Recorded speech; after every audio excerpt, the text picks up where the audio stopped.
Alors avant de rentrer dans le cœur du sujet, qui est cette discussion magique entre le cœur et le cerveau, le thème des conférences que j'aborde, aujourd'hui j'en ai créé 5, c'est le deuxième thème que j'aborde, j'en ai 3 en réserve, tournent tous autour de l'amour et la pleine conscience. Donc ce sont des axes différents pour traiter de ce sujet très large. Et donc avant de rentrer dans le vif du sujet, on va voir des éléments scientifiques aujourd'hui qui quelque part nous rapprochent de notre spiritualité, qui nous prouvent à notre cerveau qu'il y a bien quelque chose qui unit tout cet univers, il y a une force magique qui nous connecte tous, il y a des choses que notre cerveau ne peut appréhender et que la science aujourd'hui commence à comprendre tout doucement. Donc avant de rentrer dans le cœur du sujet, je vais vous lire un poème qui s'intitule « L'histoire du cœur ». Donc c'est un poème que j'ai écrit, et imaginez-vous, avant de le lire, que l'univers est un cœur qui est en perpétuelle découverte de lui-même, et c'est son histoire à ce cœur. C'est le cœur universel. Mon cœur s'est découvert en ses aurores élevées, semblable au lotus ouvert.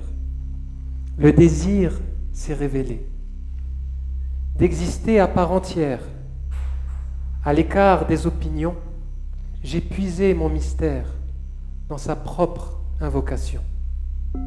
Il m'a dévoilé sa légende, à l'aube des ouvrages du monde, esselé dans les bas-fonds d'une jalande, en quête de sa vibration profonde. Voilé par son ombre, il ignorait sa splendeur. Tel un vase dans les décombres, il caressait ses heures.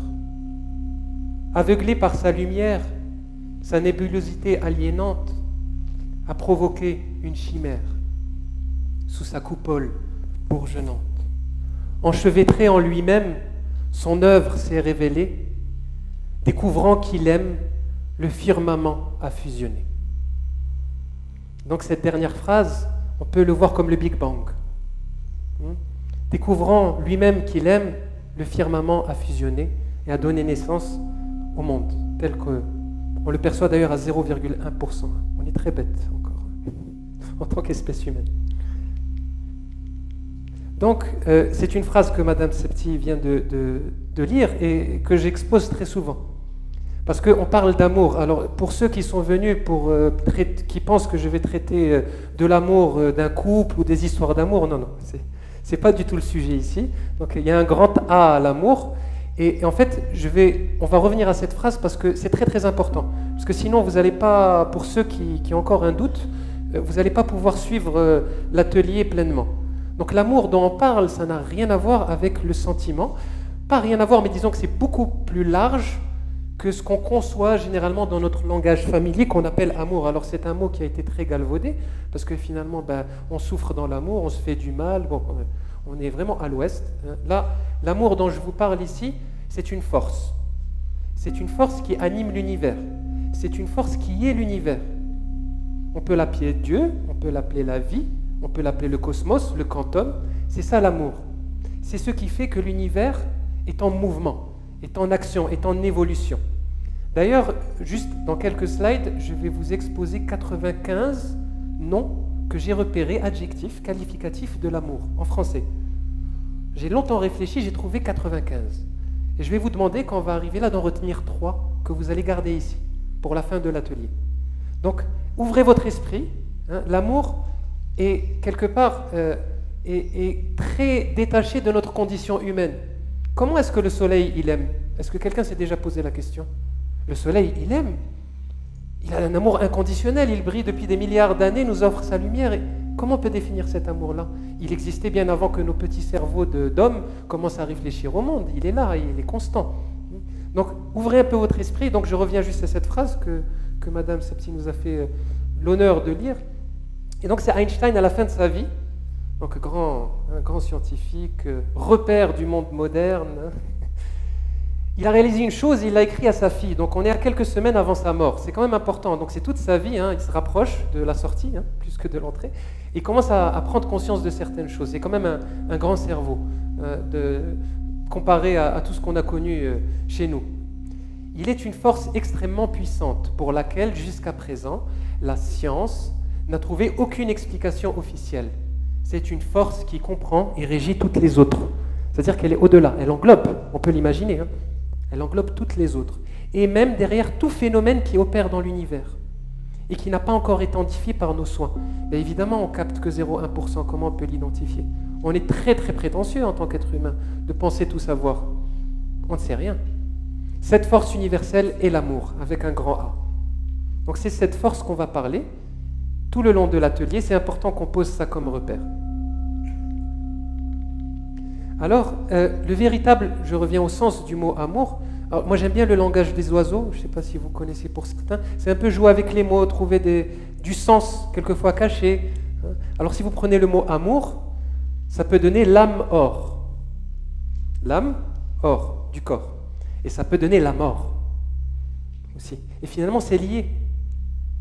L'âme hors du corps, la mort, l'amour. Moi, je trouve ce jeu de mots intéressant. On commence à toucher à quelque chose de plus profond que le mot amour conventionnel. Et donc, cette confusion qu'on a de l'amour fondé sur la possession, la jalousie, l'attachement, la discrimination, la luxure, la passion, le préjugé, est-ce que c'est de l'amour ? Non. Pourtant, on s'identifie aujourd'hui à ça.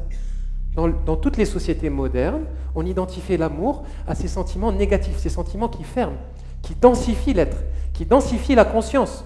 Alors imaginez que l'amour avec un grand A, d'ailleurs il y a un très beau scientifique japonais qui s'appelle Emoto, qui a pris des photos de molécules d'eau en train de cristalliser, et quand il émettait une vibration d'amour, les cristaux s'ouvraient. Donc il y a ce qu'on appelle l'expansion, l'ouverture.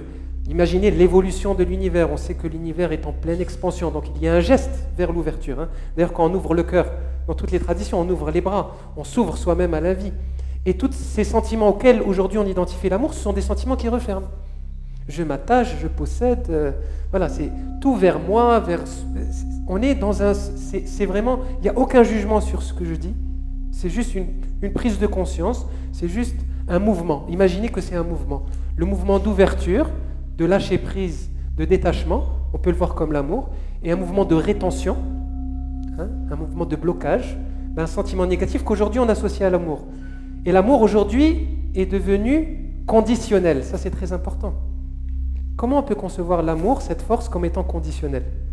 Aujourd'hui, dans notre société, on considère cet amour conditionnel. Alors je vais vous demander de vous séparer un peu de tous ces sentiments qu'on a chacun expérimentés dans cette salle, parce qu'on est des êtres humains en apprentissage sur cette planète, et de plus garder en tête cette force d'ouverture. Pour ceux que je ne veux froisser personne dans sa religion, ses croyances, je ne vais utiliser aucune religion ici, je ne vais ne faire appel qu'à votre conscience. C'est important. On a tous une conscience ici qui est au-delà de tout dogme, préjugé, jugement établi, etc. Et c'est cette conscience que je vais vous demander aujourd'hui d'essayer de mettre en avant.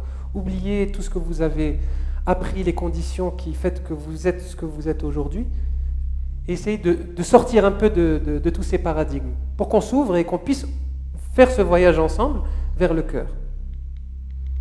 Alors, il y a un maître indien que j'aime beaucoup, qui s'appelle Ramdas, et qui a dédié sa vie, comme Madame Septier d'ailleurs. Il avait une maison au sud de l'Inde. Après avoir vécu 20 ans d'ermitage dans les Himalayas, il a passé les 40-50 dernières années de sa vie à recevoir tous les gens, tous les jours du monde. Tous les jours, il y a des gens qui passaient de partout dans l'Inde, des sadhus, des gens moins pratiquants. Il venait et il offrait la nourriture gratuitement. Il était dans le don avec sa femme et voilà. Et subhanallah, tout s'alignait, il avait tout ce qu'il fallait. Il était dans ce don. C'est vraiment un symbole extraordinaire qu'on a connu dans notre histoire. Et lui, il dit, l'amour inconditionnel existe vraiment en chacun de nous. Il fait partie de notre être le plus profond. Ce n'est pas une émotion active, mais une manière d'être. Ce n'est pas un « je t'aime » pour telle ou telle raison. Ce n'est pas un « je t'aime si tu m'aimes ». C'est un amour sans raison. C'est un amour sans objet.